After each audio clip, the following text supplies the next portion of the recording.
was it Arizona? Okay, Gabby Giffords. Okay, so we go down to 10. And what happens when number 9 hits somebody? Do we go down to 5? Yeah, but we all listen. I hope you haven't heard me say anything that demonizes. That's a popular phrase. I have heard you speak about things, Senator, that you are not educated on. The one biggest thing that I take issue with is that the people that get up there and are the strongest opponents of free access to guns among law-abiding citizens know next to nothing about history or firearms or the laws on the books in general.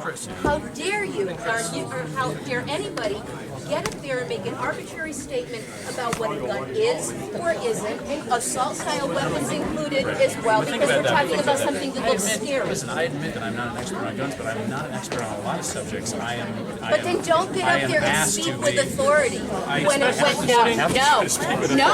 you get up there and you speak with authority as if you do know what you're talking about, and as if you are educated, you mislead people. Yeah, well, I think I admitted today that I'm not an expert. That I'm not an expert. Yeah, but there was a lot that went on said in West. Whoa. I didn't fall. I'm just moving closer. So you're telling me because I'm a criminal act or a suicidal guy, I am not allowed to defend myself or my wife from prisoners? No, I think it's a balancing act. Prisoners, the question is, do you have other guns, and do you have other guns that can help you protect yourself against? But that's our decision. That's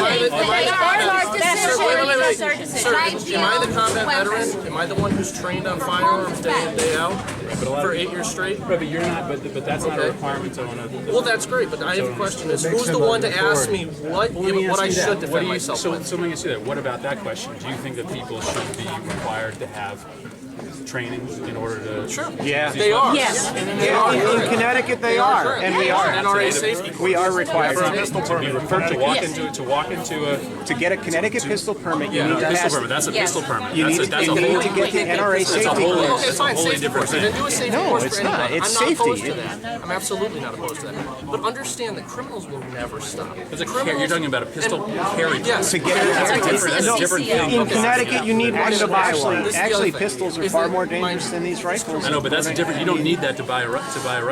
No, you do not need a CCL So let me ask you that. What about? I'm trying to find like what is the common? So what is the common ground, right? So what is the common ground? You need to pick a bunch of safety courses. What about having a mandatory, safety course? Is that Fine? Go for it. What about It's actually a good thing. I was a little, didn't know what I was doing until I did. But I also get a little concerned when I heard you say, but we can't quite regulate the entertainment industry. Why? Is that a First Amendment right? We can't Right. So that one's and taboo. push the Second Amendment because nobody wants Yeah, there are to. limitations in the First Amendment. That's probably not one of them. Okay, but the entertainment industry, it's been proven that they are adding to with their violent movies, their violent videos.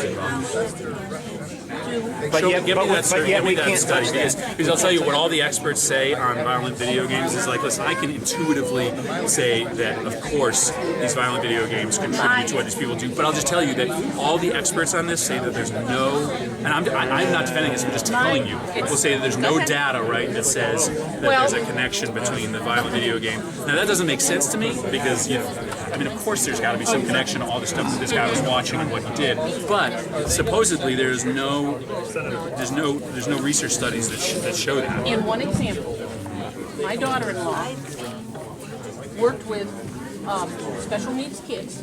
She had one child who was mainstream. Okay, no problem. But every day, according to what they knew, this person watched a lot of violent videos. Came in one day, tried to choke her. 15 years old.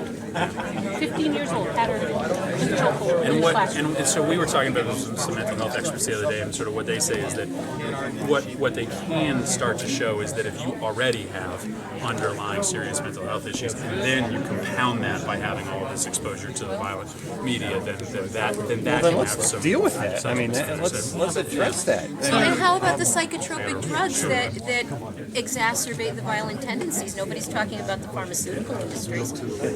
There is a good list. John Nefesky, Yes. who was killed in a car accident a week after putting this list on, it listed probably 50, 60 either mass shootings or sudden changes of personality in which people like 15, 10, 12 went out and either killed people they knew or went to their school and tried to kill people. And all but three of them, Senator, had psychotropic drugs prescribed to them, and they were either coming on or going off of drugs like Xanax, Paxil, all of these things. That's a hard cause and effect relationship because obviously they're on those drugs because they have underlying, mental illness. So it's hard to say that the drugs is the reason, right? The drugs help to trigger. Go ahead. But once again, I mean, you're taking into consideration, you're taking drugs that are altering brain chemicals, and we don't know that much about the brain. When my son was in the hospital after undergoing open heart surgery, 7 hours after birth, he had a couple strokes. Now, the neurologists came to me and asked me more questions and I had answers for their questions more than answers that I had for them, or questions that I had for them. They'd say, what's this, what's that, with that? I'm kind of getting an idea of going, you're asking me more questions and you're not able to answer mine. Why? And doctors in Boston Children's, hands down one of the best top 5 to whatever children's hospitals in the country, are saying we don't know that much about the brain. Well, and that's why the challenge with all these things is that everybody can say in retrospect that we should have known that this person was going to do it, but it is very hard to sort of, especially for a parent, to try to believe that this child is going to go out and do something that horrific. And so the idea that we should focus all our energy on sort of preventing these is difficult because you just never know. But they question for you. One question for you, Mr. Murphy. Yeah, I always hear a lot. No, I didn't. I want to make. Oh no, this is written. This is my email address. Okay. I've been in shooting sports for about 20-something years. My dad entered me into it. I'll have. Do you want me to have somebody who works on the issues in my? Well, no. What I want to do is I keep hearing from both sides. We need to have a conversation. We need to have a conversation, and there's just a big divide. But being someone in the firearms, have been in for so long, young. I want to start that conversation. Let me just ask you guys one more. What about this issue of universal background checks? That's you guys, is there sort of Background consensus? checks. Has the staff told you that 40% is incorrect? That's That's up to 40. It's up to 40. Yeah, that's a 20-year-old statistic that was done before the Brady Are you bill. for it or against What? for universal background checks? I would, if the records were kept up correctly, I can understand that they'd want it. But you're throwing it out there, making it sound like half the gun owners are buying this stuff behind in these backroom transfers. But I don't. That's the way you make it sound, There's sir. nothing nefarious. There's nothing nefarious. That's the way sir. That is the way you're presenting it. Senator, I gotta run. I gotta run. Mr.